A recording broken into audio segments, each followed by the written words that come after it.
खगनय ग्राम में रहने वाला खगनय बाबा अपनी सरलता और करुणा के लिए प्रसिद्ध थे। दूर दूर से लोग उनके पास अपनी परेशानियां लेकर आते थे और बाबा बिना किसी दिखावे के उनकी मदद करते थे।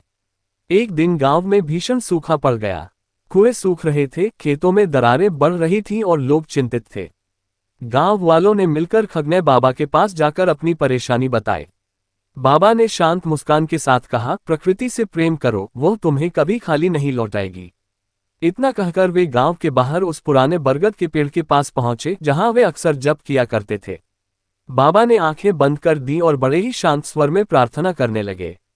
हवा स्थिर हो गई, वातावरण में एक अलौकिक शांति उतर आई। अचानक बादलों की गर्जना हुई और कुछ ही पलों में तेज बारिश शुरू हो गई। गांव वाले खुशी से नाच उठे, क्योंकि बरसों में पहली बार खेत ऐसे जीवंत हुए थे। लेकिन चमत्कार यहीं खत्म नहीं हुआ। जब बारिश थमी, गांव वालों ने देखा कि बरगद के पेड़ की जड़ों के पास एक छोटा सा जलस्रोत फूट पड़ा है।